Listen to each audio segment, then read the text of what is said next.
notre fonds Sycomore Happy at Work est un fonds action européenne qui investit dans les entreprises qui accordent une importance particulière à la valorisation de leur capital humain.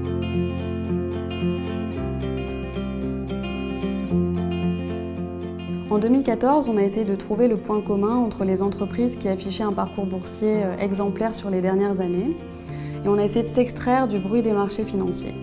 On est parti d'un postulat très terrain, disons. On a observé lors de nombreuses visites de sites que les entreprises qui semblaient performantes dans la durée étaient celles qui avaient une forte culture d'entreprise et des collaborateurs très engagés. On a par exemple découvert que le mal-être au travail avait un coût pour l'entreprise. Pour l'industrie américaine, il atteint par exemple plus de 30 milliards de dollars par an. Les études montrent aussi que le bien-être au travail et l'épanouissement au travail avaient de véritables bénéfices comme un taux d'absentéisme moins élevé, un taux d'engagement, une créativité, une productivité plus importante. C'est un véritable cercle vertueux en fait. Et donc en juillet 2015, on a lancé le fonds Sycomore Happy at Work.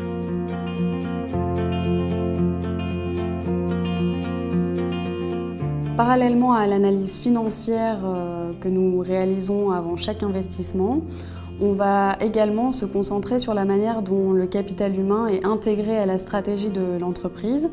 On va ensuite, plus concrètement, essayer de regarder la manière dont les entreprises mettent en place un terreau favorable à l'épanouissement des collaborateurs au quotidien. Et ça passe selon nous par 5 axes différents. Le premier, c'est celui du sens que chacun peut mettre dans son travail. Le deuxième, celui de l'autonomie. Le troisième, celui des compétences. Le quatrième, celui des relations. Et le cinquième, celui de l'équité.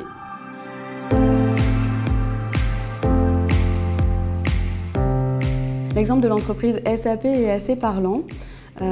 Cette SS2I a pris le virage, disons, assez tardivement du numérique et à ce moment-là, l'ensemble de ses collaborateurs étaient vraiment désengagés avec des taux de départ volontaires qui étaient assez importants et donc un départ des collaborateurs vers la concurrence. À ce moment-là, l'entreprise a donc décidé de reformuler sa mission d'entreprise, de reformuler sa stratégie et de communiquer massivement sur ces éléments à l'ensemble de ses collaborateurs.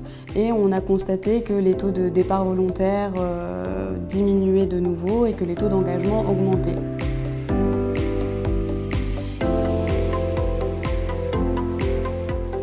Au-delà des informations qu'on peut récolter sur les sites internet des entreprises ou dans leur rapport annuel, on réalise aussi de nombreuses visites de sites et des rencontres avec les dirigeants des entreprises.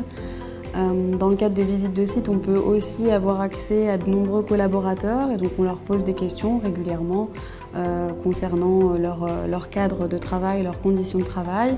On peut leur demander par exemple si leur avis est sollicité et écouté, s'ils se sentent traités avec équité.